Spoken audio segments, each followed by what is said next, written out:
नमस्कार, मी पूजा. आरोग्यम धनसंपदा मध्ये आपलं स्वागत. आज आपण विना औषध ॲक्युपंक्चर पद्धती, एक लोकप्रिय उपचार, या विषयावर माहिती घेणार आहोत आणि या विषयावर आपल्याला मार्गदर्शन करणार आहेत डॉक्टर सचिन पुरुषोत्तम लोहिया.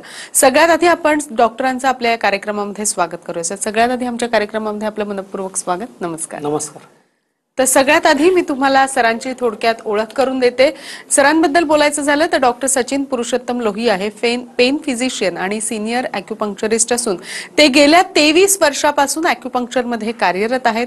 डॉक्टर सचिन लोहिया हे बीजिंग डिस्ट्रिक्ट कॉलेज आणि व्हिएतनाम येथील WHO अल्युमिनी आहेत. तसंच इंडियन अकॅडमी ऑफ ॲक्युपंक्चर सायन्सचे सचिव देखील आहेत. सरांनी fellowship in pen management Kolkata येथून पूर्ण केली आहे. हाँगकाँग ॲक्युपंक्चर सोसायटी आणि वर्ल्ड असोसिएशन ऑफ चायनीज मेडिसिनचे ते सदस्य आहेत. स्लिप डिस्क आणि ऑटोइम्युन डिसऑर्डरवर रिसर्च पेपरसाठी उत्कृष्ट सादरीकरणाकरता त्यांना गोल्डॉक्स या पुरस्कारानं सन्मानित सुद्धा करण्यात आलंय. सरांनी घरच्या घरी ॲक्युप्रेशर आणि ॲक्युपंक्चर मधील मॉडेल प्रश्नसंच भाग 1 आणि भाग 2 या ॲक्युपंक्चरसाठी प्रसिद्ध असलेल्या 3 पुस्तकांसाठी लेखन सुद्धा केलेलं आहे. सर मुंबई, औरंगाबाद आणि दिल्ली येथे कार्यरत आहेत. स्लिप डिस्कचे रुग्ण अर्थात जे बेडरेस्टवर आहेत, ज्या रुग्णांमध्ये 5 मिनिटंही उभं राहता येत नाही, चालायला येत नाही, हातापायाला मुंग्या येतात, पाय जड होतात, बधीर होणं, पाठदुखी, मानदुखी, चक्कर येणं, जिने चढउतार करता न येणं अशा लक्षणांचा अंतर्भाव असतो. तसंच गुडघेदुखी, फ्रोझन शोल्डर, लकवा, मायग्रेन, न्यूरोपॅथी अशा निरनिराळ्या आजारांवर मुळापासून उपचार करण्यासाठी ॲक्युपंक्चर या शास्त्राचा उपयोग करून डॉक्टर सचिन लोहिया यांनी लाखो रुग्णांवर आतापर्यंत उपचार केले. तर अनेक रुग्णांचं ऑपरेशन सुद्धा यशस्वीपणे डॉक्टरांनी टाळलेलं आहे. सर स्टुडिओत आहे, जास्त वेळ न घालवता लगेचच आपण आजच्या विषयाला सुरुवात करूया. अत्यंत महत्त्वाचं सर, ज्या पद्धतीनं आपण सांगितलं की कुठलंही औषध खावं लागत नाही, ऑपरेशनची आवश्यकता नाही आणि सगळ्यात महत्त्वाचं या सगळ्यामुळे रुग्णांच्या मनात भीती राहिलेली नाही, एक प्रकारची सकारात्मकता झालेली आहे. सगळ्यात पहिला प्रश्न विषयाला अनुसरूनच मी विचारते की ॲक्युपंक्चर पद्धती दिवसागणिक लोकांमध्ये वाढत चाललेली आहे, लोकांना आवडत चाललेली आहे. सगळ्यात आधी त्याबद्दल बोल. सध्याचं जग हे एक्सप्रेस जग आहे. प्रत्येकाला गाडी चालवायला पण एक्सप्रेस हायवेवर आवडते, समृद्धी हायवेवर आवडते. तर ॲलोपॅथी उपचार पद्धती ज्याच्यामध्ये मी शिक्षण घेतलेलं आहे ती फास्ट काम करते, लोकांना लगेच तासांमध्ये रिझल्ट दिसतात, त्याच्यामुळे ते अट्रॅक्टिव्ह आहे. तर ॲक्युपंक्चर मध्ये असं काहीतरी होतं की लवकर रिझल्ट येतात, एक्सप्रेस येतात, त्याच्यामुळे लोकांना ते इम्प्रेशन पडतं, त्याच्यामुळे लोकप्रिय होत चालली आहे. शिवाय या उपचार पद्धतीमध्ये औषध नाही, गोळ्या नाही, तर औषध गोळ्यांप्रमाणे जे गंभीर दुष्परिणाम होऊ शकतात लिव्हरचे, किडनीचे, तसं काही नाही. आणि ॲक्युपंक्चर मध्ये महत्वाचं म्हणजे इथे वेगवेगळे स्पेशलिस्ट नाही, ENTचं वेगळं किंवा गायनॅकचं वेगळं, हाडांचं वेगळं. एक ॲक्युपंक्चरिस्ट अनेक आजार दुरुस्त करू शकतो. तर ह्याच्यामुळं रुग्णांचा खर्च पण वाचतो. शिवाय ह्याच्यामध्ये आजाराचं मूळ शोधून उपचार होतं, त्याच्यामुळे आपण अनेक रोगांना मुळापासून दुरुस्त करू शकतो. तर नेहमीसाठी औषध किंवा नेहमीसाठी उपचार घ्यायची गरज नाही. तर असे फायदेच फायदे आहेत उपचार पद्धतीचे. नक्कीच, पण या उपचार पद्धतीनं आजार जो असतो तो खरं तर मुळापासून बरा व्हावा लागतो. या उपचार पद्धतीमुळे आजार मुळापासून पूर्णपणे बरा होतो का? मुळापासून बरं करण्यासाठी ही आपण आधी थोडी चॅनल सिस्टीम बघू, म्हणजे प्रेक्षकांना लक्षात येईल ही उपचार पद्धती कशी काम करते. या बॉडीमध्ये आपल्याला हे असे लाईन्स दिसतात, ह्याला म्हणतात मेरिडियन्स. जसं एखादं घर असतं, घरामध्ये वायरिंग असते, वायरिंग मध्ये इलेक्ट्रिसिटी असते. इलेक्ट्रिसिटी आपल्याला दिसते का? नाही दिसत. ती ही ऊर्जा आहे. जसं आपण फोन वापरतो, 4G आहे, 5G आहे, ह्याच्यात पण ऊर्जा आहे म्हणून फोनमध्ये दिसतं. तर अशी ही एक सुपर गव्हर्निंग सिस्टीम आहे, ज्याच्यामधनं आपण अवयवांचं रक्तसंचार या मेरिडियन्सवरती अशा लहानग्या सुया लावून त्याच्यामध्ये संचार वाढवता येतं. ज्याच्यामुळे हाताची, पायाची कमकुवतपणा जसा असेल तर त्याच्यामध्ये ताकद वाढवता येते. शिवाय लंग, लिव्हर, हार्ट, किडनी, मोठे मोठे जे अवयव आहेत त्यांच्यामध्ये पण काही कमकुवतपणा असेल तर त्याला पण आपल्याला बरं करता येतं. सोप्या भाषेमध्ये सांगायला गेलं तर जसं ॲलोपॅथीमध्ये आम्ही जे पाहिलंय की ॲक्युपंक्चर कसं काम करतं, म्हणजे जे मॉडर्न सायन्स प्रमाणे की ॲक्युपंक्चरने बॉडीची इम्युनिटी वाढते, प्रतिकार शक्ती, ज्याने ॲलर्जी बरी होऊ शकते. ॲक्युपंक्चरने पेन किलिंग सबस्टन्सेस मेंदूमध्ये न्यूरोट्रान्समीटर रिलीज होतात. असे ॲलोपॅथीमध्ये बरेच शोधून काढण्यात आलेले हॉर्मोन्स बॅलन्स होतात, ज्याच्यामुळं PCOD सारखे आजार बरे होतात. एक निष्णात ॲक्युपंक्चर तज्ज्ञ 8 ते 10 बिंदूंवर अशा लहानग्या सुया लावतो आणि त्याला उपचार देतो. आता आपण बघूया, ही निडल या बॉडीवर लावलेली आहे, एकदम लहान, एकदम बारीक. तर ही आपण या पद्धतीने लावले की कळत पण नाही, एवढी बारीक आहे, एकदम केसांसारख्या निडल्स असतात. तर या फाईन निडल्स आपण काही पॉइंट्सवर लावून त्याला आपण उत्तेजना देतो. ज्या रुग्णांना सुयांची भीती वाटते, अर्थात बरेच, आता माझ्याकडे एक पेशंट आली होती, ती म्हणते सर मी तुमचे इंटरव्ह्यू 3-4दा बघितले पण भीती वाटते ते सुयांना बघून. तर ज्यांना भीती वाटते त्यांना लेझरनी पण ट्रीटमेंट होते. लेझरनी या बिंदूंना उत्तेजित करण्यात येतं. एक कपिंग सिस्टीम असते, कपिंगनी करता येतं. मॉक्सा असतं, मॉक्सानी शेक देऊन पण, हीट देऊन पण करता येतं, असं आहे. पण मूळ ट्रीटमेंट ही आहे जी निडल्सनी लावतात. त्याचप्रमाणे मला असं विचारायचं की आजाराचं निदान नेमकं या पद्धतीमध्ये कसं केलं जातं आणि उपचाराचा जो कालावधी असतो तो साधारण किती असतो? आजाराचं निदान जे आहे, सध्या आपल्याला जे अवगत आहे की आजाराचं जे सिम्पटम आहे, जे लक्षण आहे, त्याला नाव दिलं जातं.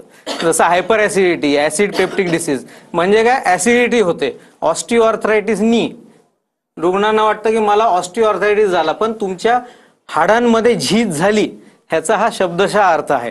ॲक्युपंक्चरमध्ये असं न करता त्या हाडांमध्ये झीज का झाली ह्याच्यावर उपचार करण्यात येतं. जसं मी सुरुवातीलाच बोललो की आजाराच्या लक्षणांवर उपचार करण्यापेक्षा त्याच्या कारणावर करावं लागेल. एखाद्या लेडीजला साधारण 35-40च्या वयोगटामध्ये गुडघेदुखी सुरू झाले तर हे काही म्हातारपणामुळे नाही, तर ते हॉर्मोन्सच्या इम्बॅलन्समुळे असू शकते. एखादा मुलगा ज्या वेळेला पडतो त्यावेळेला त्याला मेकॅनिकल इंजुरीमुळे होतं, कोणाला वात प्रकृतीमुळे होतं. तर असे अनेक कारण आहेत. जसं उदाहरण ऍसिडिटीचं पण आहे. ऍसिडिटी ॲक्युपंक्चर प्रमाणे लिव्हरच्या हिटमध्ये होऊ शकते, स्टमकच्या हिटमुळे होऊ शकते, स्मॉल इंटेस्टिनच्या हिटमुळे होऊ शकते, ब्लडच्या हिटने होऊ शकते, शरीरामध्ये कमजोरी असल्याने स्ट्रेसने होऊ शकते. काय कारण आहे ह्याच्यावर उपचार केलं पाहिजे. ॲक्युपंक्चर लोकप्रिय होण्यासाठी हे सगळ्यात मोठं कारण आहे की ह्याच्यात रुग्णाच्या मुळावर उपचार करण्यात येतं. आणि ही उपचार पद्धती जसे आपण रोल मॉडेल म्हणतो असे बऱ्याच लोकांनी घेतलेली आहे. सचिन तेंडुलकर, सानिया मिर्झा, विराट कोहली, त्याच्यानंतर झहीर खानला अलीकडेच मी ट्रीटमेंट दिलेली आहे. तर अशा बऱ्याच लोकांनी ट्रीटमेंट घेतली आणि पॅन वर्ल्ड मध्ये हे फेमस होत आहे. आणि WHO म्हणजे वर्ल्ड हेल्थ ऑर्गनायझेशन याला मान्यता दिलेली आहे. शिवाय आता भारतामध्ये पण भारत सरकारने मान्यता दिली आहे. महाराष्ट्रात त्याची काउन्सिल झालेली आहे. बरोबर. ज्या पद्धतीने तुम्ही सांगता या ॲक्युपंक्चर बद्दल, तर मला असं विचारायचं की कोणकोणते आजार खरं तर या सगळ्याने बरे होऊ शकतात आणि आतापर्यंत बरे झालेले आहेत पूर्णपणे? जवळपास सर्वच आजार, फक्त हार्निया, हायड्रोसिल, कॅटरॅक्ट म्हणतो ना, त्याच्यावर म्हणजे काही मेकॅनिकल प्रॉब्लेम्स आहेत. बाकी जवळपास सर्वच आजारांवर उपचार होतं. आमच्याकडे जे कॉमन जे आजार येतात ते म्हणजे लकव्याचे पेशंट बरेच असतात. अर्धी बाजू लकवा होते. त्याच्यानंतर ऍसिडिटीचे असतात, ॲलर्जीचे असतात, पॉलिसिस्टिक ओव्हरियन डिसीज म्हणजे ज्यात लठ्ठपणा होतं, मूलबाळ होत नाही, ह्याचे बरेच असतात. आणि ऑपरेशन टाळण्यासाठी मुख्यतः गुडघेदुखी आणि स्लिप डिस्क ह्याचे खूप पेशंट येतात. कारण की ऑपरेशनला सगळेच घाबरतात. ऑपरेशनमध्ये एकदा आपल्याला ऑपरेशन झाल्यानंतर जी आपली शरीर सृष्टी आहे पहिल्यापेक्षा काही ना काही अंशी कमजोर होतं. नक्कीच. ज्या पद्धतीने आता सांगितलं की ऑपरेशन टाळण्यासाठी बरेचसे पेशंट जे आहे ते ॲक्युपंक्चरकडे वळत असतात, तर मला असं विचारायचं आहे, गुडघेदुखी सुद्धा याने बरी होते असं तुम्ही म्हणालात, तर कशा पद्धतीने तुम्ही ही गुडघेदुखी ॲक्युपंक्चरच्या पद्धतीनं बरे करता? गुडघेदुखी म्हणजे दोन हाडांच्या मध्ये जी गादी असते कार्टिलेज ती घासते आणि हाडांमधला गॅप कमी होतं. पेशंट म्हणतात माझ्या हाडातला गॅप कमी झाला. तर ॲक्युपंक्चर पद्धतीने हे जे आतमध्ये सूज असते गुडघ्यामध्ये ती कमी होते. ती नाहीशी झाली की दुखणं अगदी कमी होतं. आता माझ्याकडे एक 90 वर्षाचा पेशंट आहे, 90, आणि त्याला गुडघेदुखी आहे. आता तो काय रिप्लेसमेंट करणार या वयात, पण त्याला अगदी 3-4 दिवसामध्ये पुष्कळसं आम्ही गुण दिलेलं आहे. कारण मुलं, माझं शिवाजी पार्क जवळच क्लिनिक आहे, तर ज्या वेळेला मुलं पडतात त्याच्यामध्ये पण स्पोर्ट्स इंजुरीज होतात, ते माझ्याकडे पेशंट येतात. बऱ्याच लोकांचे आम्ही ऑपरेशन टाळे आहेत. आणि युट्यूबवर माझं डॉक्टर लोहिया नावाने चॅनल आहे, युट्यूबवर डॉक्टर लोहिया सर्च केलं की हे सगळे पेशंट तुम्हाला बघायला भेटतात. नक्कीच. गुडघेदुखीप्रमाणेच डॉक्टर फ्रोझन शोल्डरचं प्रमाण सुद्धा सध्या खूप वाढताना आपल्याला दिसतंय. त्या फ्रोझन शोल्डरवर सुद्धा अशी काही उपचार पद्धती आहे आणि कशा पद्धतीनं ही ॲक्युपंक्चर उपचार पद्धती त्याच्यावर काम करते? फ्रोझन शोल्डर 35 ते 50च्या वयोगटामध्ये ऑटोमॅटिक होतं बऱ्याच लोकांना. मुंबईमध्ये तर ट्रेन धरतात ज्यावेळेला चढून झटका बसूनही होतं, मार बसल्यानं होतं. डायबिटीज मध्ये कॉमन कॉम्प्लिकेशन आहे फ्रोझन शोल्डर. तर ह्याच्यामध्ये पण हे दोन सांधे जे आहेत त्याच्यामधलं स्पेस कमी होतं, हळूहळू ते चिटकायला लागतात. एकदा चिटकला की आम्ही ॲडेझिव्ह कॅप्सुलायटिस म्हणतो. हे फ्रेश जे केसेस असतात त्याच्यामध्ये अगदी पायाला 2 निडल्स लावल्या तर लगेच हा खांदा मोकळा होतो. एवढं जादूसारखं ॲक्युपंक्चर काम करतं. फक्त ह्याच्यामध्ये कुठल्या पॉइंट्सला ट्रीटमेंट द्यायचं हे महत्वाचं असतं. एक निष्णात ॲक्युपंक्चरिस्ट तुमची नाडी बघेल, त्याच्यानंतर तुमची जीभ बघेल. हवं असेल तर अशी एक तपासणी होते. जसं आपण आता मी बोललो की फ्रोझन शोल्डर हे डायबिटीजचं कॉमन कॉम्प्लिकेशन आहे. तर डायबिटीजमध्ये आम्ही असा एक चार्ट काढतो पेशंटचा, ज्याच्यामध्ये वेगवेगळ्या चॅनल्समध्ये किती एनर्जी लंगला, हार्ट, पेरिकार्डियम, किडनी, तर ह्यानी कळतं की आतमध्ये कुठे कुठे नुकसान होऊ शकेल. तर त्याप्रमाणे पण आपण अनेक आजार, त्याला फ्रोझन शोल्डर सपोज अजून न्यूरोपॅथी असेल किंवा ऍसिडिटी असेल, सगळे सोबत ट्रीटमेंट करू शकतो. नक्कीच फ्रोझन शोल्डर बद्दल आपण बोललो, गुडघेदुखी बद्दल आपण बोललो, मात्र सगळ्यात महत्वाचं आहे स्लिप डिस्क. तर ह्याच्यावर सुद्धा ही उपचार पद्धती काम करते. आणि खरं तर कशा पद्धतीनं यावर तुम्ही उपचार करत असता, ही पद्धती देत असता? हो, स्लिप डिस्क मध्ये दोन हाडांच्या मध्ये जी खुर्च्या असते ते फुगते आणि जी सूज असते ती नसला दाबते. आपलं हे बोट आहे, याला मार लागलं तर सुजलं बोट. ह्याचा अर्थ हे नाही की याची साईज एवढी, सूज कमी झाली की ऑटोमॅटिक नीट होणार. तर ॲक्युपंक्चरने ही सूज ओसरते. ही सूज ओसरते, या पाठीमागे असे चॅनल्स असतात, आम्ही त्याच्यावर उपचार करतो. आणि त्याच्यामध्ये जो ऑब्स्ट्रक्शन असतो, ब्लॉक, तो ब्लॉक काढला की हा सप्लाय पुन्हा चालू होतो. पायातल्या मुंग्या, बधीरपणा, सुन्नपणा पुष्कळसं कमी होतो. माझ्याकडे माझे स्टेशनच्या जवळच मुंबईला क्लिनिक, तरी जवळ असलं तरी माझ्याकडे स्लिप डिस्कवाले 10-10, 12-12 वेळेला बसून यायचे ट्रीटमेंटला. आता ते व्यवस्थित ट्रेनमध्ये चालतात, फिरतात, कुठलंही ऑपरेशन नाही. 70-80 वयोगटातले पण पेशंटचे आम्ही स्लिप डिस्कचे ऑपरेशन टाळलेले. नक्कीच. त्याचप्रमाणे वाताचा विकार हा सुद्धा खूप त्रासदायक प्रकार आहे आणि त्यामुळे सगळे सांधे आपले दुखत असतात, बरीच हाडं आपली दुखत असतात. तर वात विकारावर सुद्धा ही ॲक्युपंक्चर पद्धती, ह्याला आपण ऑटो इम्युन डिसीज म्हणतो, ज्याच्यामध्ये काही लोकांची रुमॅटॉइड आर्थरायटिसची RA टेस्ट पॉझिटिव्ह असते किंवा ESR जास्त येतो, ANA टेस्ट पॉझिटिव्ह असतं. तर ह्याला इनक्युरेबल डिसीजच्या श्रेणीमध्ये मोडलं जातं की हा आजार बरा होणार नाही आणि तुम्हाला आयुष्यभर याच्यावर औषधं खायचे. पण औषधं देत असताना किडनी लिव्हरच्या पण तपासण्या होतात. माहीत असतं आम्हाला याच्यामुळे त्याच्यावर नुकसान होऊ शकतं. तर ह्याच्यामध्ये औषध काहीच नाहीये. नॅचरली तुमची सिस्टीम आणि इम्युनिटी चांगली काम करते. या पद्धतीने जे सांधे सगळेच दुखतात, असे बोट वाकडे वगैरे होतात, तर ह्याच्यावर पण मी ट्रीटमेंट दिलेली आहे आणि हे बोट बऱ्यापैकी आपण दुरुस्त केलेले. जेवढं तुम्ही लवकरात लवकर ट्रीटमेंटला येणार, कुठले असो, स्लिप डिस्क, गुडघेदुखी, वात, जेवढं फास्ट येणार, 8-10 दिवसामध्ये, 15 दिवसातही 80 ते 90% लोकांना एकदम उत्कृष्ट रिझल्ट येतात. जेवढं लवकर येणार तेवढा वेळ वाचेल, पैसा वाचेल. बरोबर. त्याचप्रमाणे लकव्याचं सुद्धा आहे डॉक्टर, की लकव्याचा पेशंट जर लवकर तुमच्याकडे आला तर तो लवकर बरा होऊ शकतो. त्याबद्दल काय सांगू शकता? लकव्याचे प्रकार आणि त्यावर तुमची उपचार. लकव्यामध्ये कसं असतं की मेंदूला रक्ताचा सप्लाय कमी पडतो. उजव्याला कमी पडला तर डावी बाजू कमजोर होते, डाव्याला कमी पडला उजवी बाजू कमजोर होते.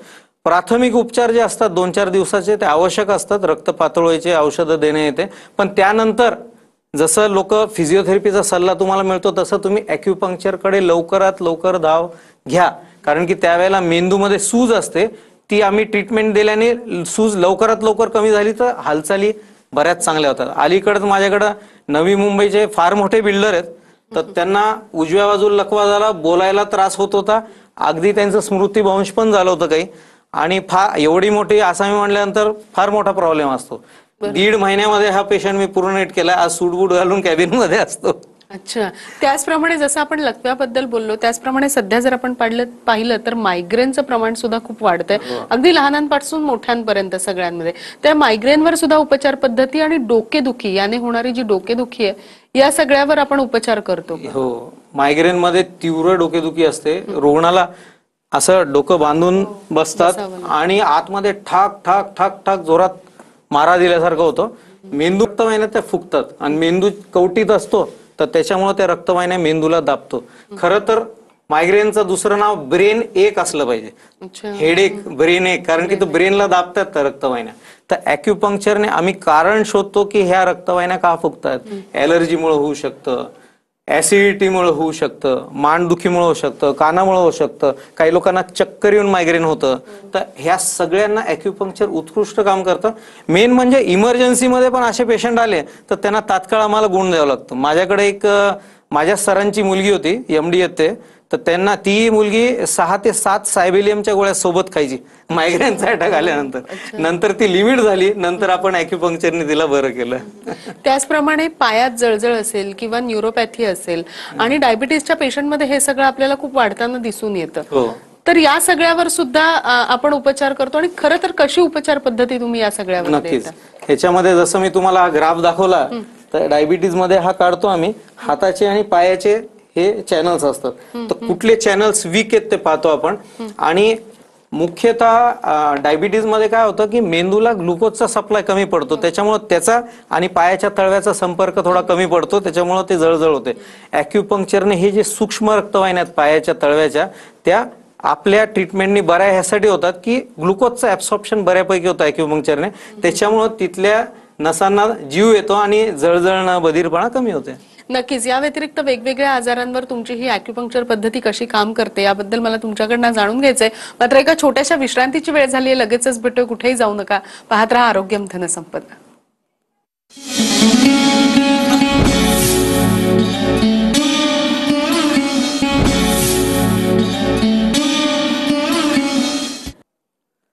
आरोग्यम धनसंपदामध्ये आपलं स्वागत. आजचा आपला विषय आहे ॲक्युपंक्चर, एक लोकप्रिय उपचार पद्धती, आणि आपल्याला मार्गदर्शन करतायत डॉक्टर लोहिया. लगेचच आपल्या विषयाला सुरुवात करूया. सर, ब्रेकवर जाण्यापूर्वी ज्या पद्धतीने तुम्ही सांगितलं की पॅरालिसिसवर सुद्धा कशा पद्धतीने तुम्ही उपचार पद्धती देता, तर अजून कोणकोणत्या मेंदूच्या उपचारांवर तुमची ही ॲक्युपंक्चर पद्धती आहे जी काम करते? पॅरालिसिस बद्दल सध्याच एक छोटासा अनुभव सांगतो. 1.5 महिना झाला होता पेशंटला होऊन, आणि तो लंगडत चालायचा. 3 ते 4 दिवसाच्या ट्रीटमेंट मध्ये ज्या हातात काठी अशी धरून चालायचा जमिनीला, तो अशी धरून चालायला लागला, म्हणजे पूर्णच ताकद आली पायामध्ये. एवढे चांगले गुण येतात. म्हणजे मला कधी कधी वाटतं की अनेक लोकांचा अमूल्य वेळ घरी बसूनच जातो, त्याच्यापेक्षा ही फ्रेश केसेस मध्ये करायचं. शिवाय माझ्याकडे 10-10 वर्ष पण जुन्या केसेस येतात. काही लोकांमध्ये लवकर येतो इफेक्ट, काहींना थोडा वेळ लागतो. तसं मेंदूचे अनेक आजार आहेत ज्याच्यामध्ये उपचार बऱ्यापैकी लोकांना भेटत नाही, आणि त्याच्यामुळे मग ते स्वावलंबी होतात. एक असतं चेहऱ्याचा लकवा, त्याच्यामध्ये फक्त मेंदूच्या बाहेरचा आजार असतो, याच्यामध्ये गाल हालत नाही आणि थोडासा तोंड वाकडा होऊन जातो, भुवई वर होत नाही. तर अशा केसेसमध्ये पण, फ्रेश केसेसमध्ये मी ट्रीटमेंट देतो. माझ्याकडे अगदी ट्युमरचे इथले ऑपरेशन्स करून हे जी कमजोर होते नस, त्याच्यामुळे तोंड वाकडं झालं, ते पण केसेस येतात. अवघडात अवघड पण केसेस येतात, सोप्यात सोप्या पण येतात. गावाकडे ह्याला वारं गेलं म्हणतात. तर ह्याला आम्ही फक्त इथं निडल करून ह्याला हिट करतो, तर त्या उष्णतेने पण ती नस लवकरात लवकर दुरुस्त व्हायला मदत करते. ॲलोपॅथी आणि ॲक्युपंक्चरचा मी दोन्हीचा म्हणजे डॉक्टर आहे.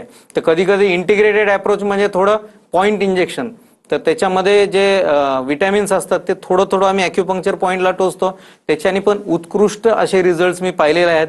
मी फक्त एवढंच पाहतो की लवकरात लवकर कसं बरं होईल, कुठल्या पॅथीने नाही, लोकांना लवकर बरं व्हायचंय.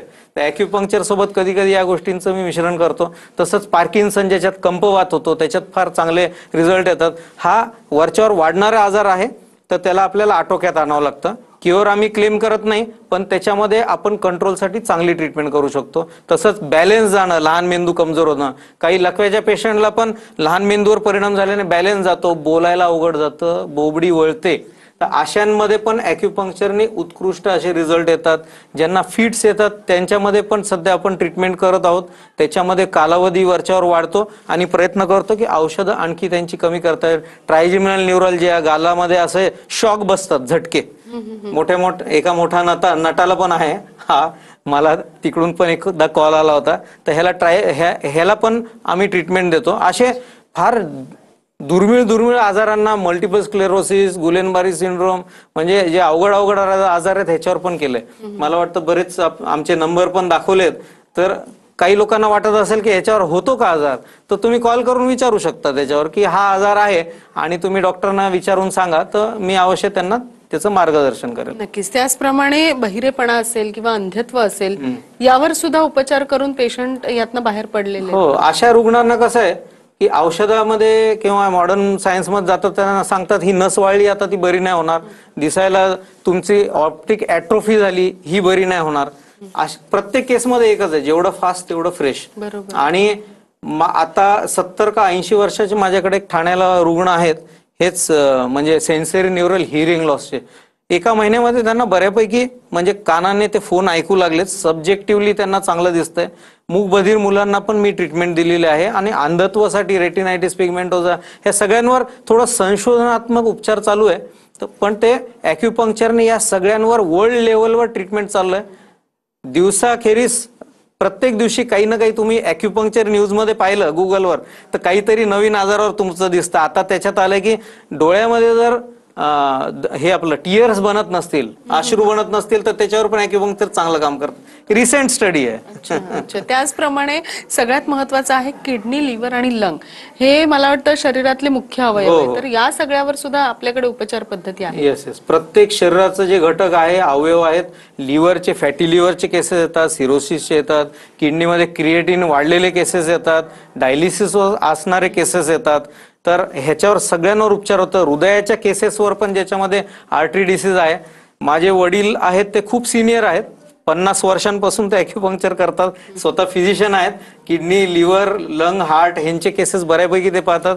मी जास्त न्यूरोलॉजी, ऑर्थोपेडिक पाहतो, पण तरी ह्याच्यामधलं सगळं आम्ही दोघं जण मिळून त्यांना विचारून या सगळ्या गोष्टींना आम्ही जेवढं बेस्ट टू बेस्ट अप्रोच करता येईल पेशंटला तेवढं करून देतो. त्याचप्रमाणे महिलांच्या समस्या सगळ्यात महत्वाच्या. त्या महिलांच्या ज्या वेगवेगळ्या समस्या आहेत, हार्मोनल इम्बॅलन्स असेल, पीसीओडी असेल, पीसीओएस असेल, या सगळ्यावर सुद्धा आपल्याकडे उपचार पद्धती आहे का?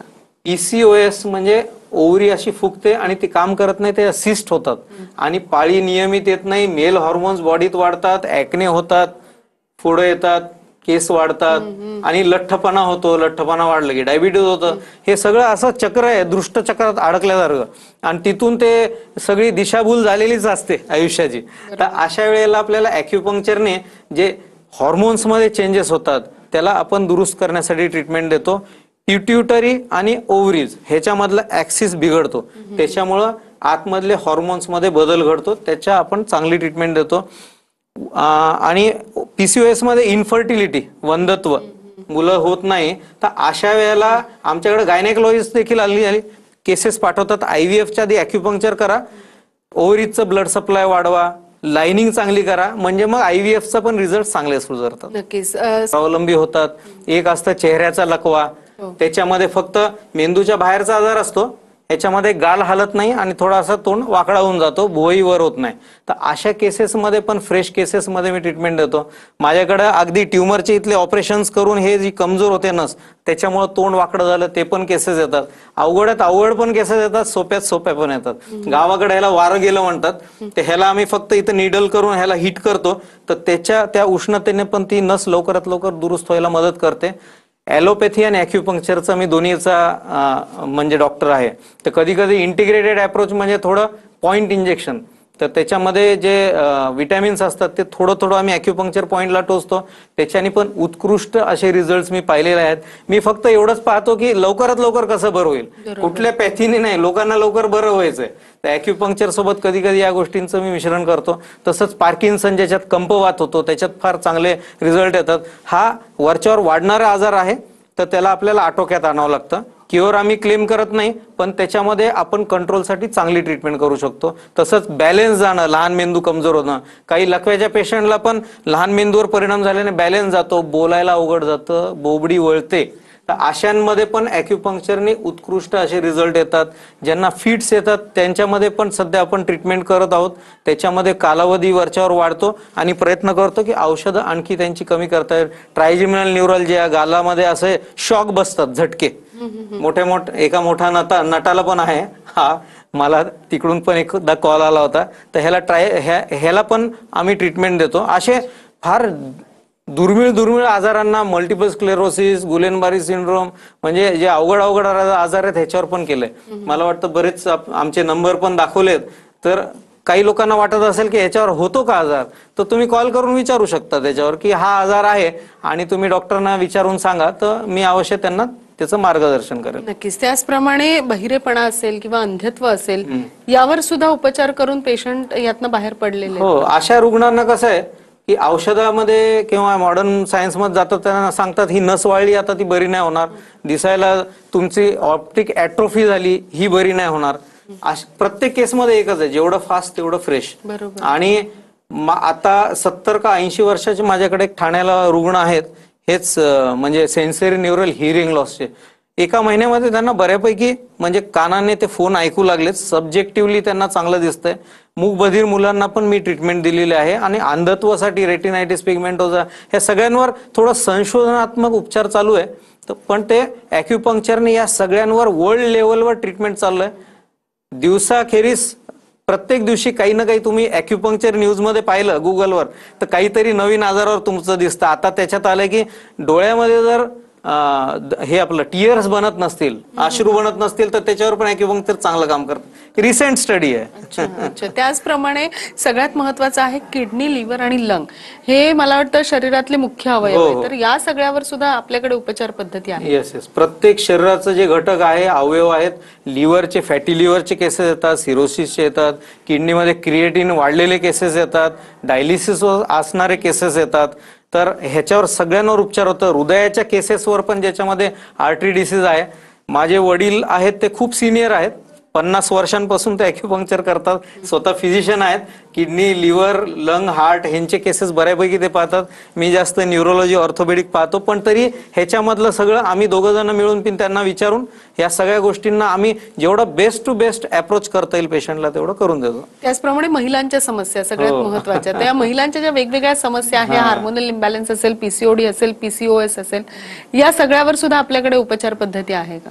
पीसीओएस म्हणजे ओव्हरी अशी फुगते आणि ती काम करत नाही, ते असिस्ट होतात आणि पाळी नियमित येत नाही, मेल हॉर्मोन्स बॉडीत वाढतात, ॲक्ने होतात, फोडं येतात, केस वाढतात आणि लठ्ठपणा होतो. लठ्ठपणा वाढलं की डायबिटीज होतं. हे सगळं असं चक्र आहे, दृष्ट चक्रात अडकल्यासारखं, आणि तिथून ते सगळी दिशाभूल झालेलीच असते आयुष्याची. तर अशा वेळेला आपल्याला ॲक्युपंक्चरने जे हॉर्मोन्समध्ये चेंजेस होतात त्याला आपण दुरुस्त करण्यासाठी ट्रीटमेंट देतो. पिट्युटरी आणि ओव्हरीज ह्याच्यामधला ऍक्सिस बिघडतो, त्याच्यामुळं आतमधले हॉर्मोन्स मध्ये बदल घडतो, त्याच्या आपण चांगली ट्रीटमेंट देतो. आणि पीसीओएस मध्ये इन्फर्टिलिटी, वंधत्व, मुलं होत नाही, तर अशा वेळेला आमच्याकडे गायनेकोलॉजिस्ट देखील आली केसेस पाठवतात. IVF आधी ॲक्युपंक्चर करा, ओव्हरीजचं ब्लड सप्लाय वाढवा, लाइनिंग चांगली करा, म्हणजे मग IVFचा पण रिझल्ट चांगले सुधारतात. नक्कीच. सगळ्यासाठी रुग्णांनी जर तुमच्याकडे संपर्क करायचा आहे तर कसा, केव्हा आणि कुठे करायचं? हल्ली आता गुगलचं युग आहे. डॉक्टर लोहिया टाईप केलं कुठे तर तुम्हाला सगळेच आमचे सेंटर सापडतात. त्याच्यामुळं नंबर्स तशी सांगण्याची आवश्यकता नसते आणि तुम्हाला त्याच्यात डायरेक्शन पण मिळतं कसं यायचं. त्याशिवाय युट्यूबवर सर्च केलं तर आमचे बरेच पेशंट भेटतात आणि मी सांगितल्याप्रमाणे तुम्ही विचारा की मला आजार आहे त्याला काय करू शकतो, तर आम्ही आमचे लोक पण मार्गदर्शन करतात. मला वाटतं डॉक्टर, आज तुम्ही इथे आलात आणि ॲक्युपंक्चर उपचार पद्धती नेमकी काय आहे, कशा पद्धतीने ती काम करते, याबद्दल खूप छान माहिती दिली आमच्या प्रेक्षकांना. त्याबद्दल आपले मनपूर्वक आभार. नमस्कार. नमस्कार. आरोग्यम धनसंपदामध्ये आज आपण इथेच थांबतोय. तुम्ही मात्र कुठेही जाऊ नका. पाहत रहा TV9 मराठी.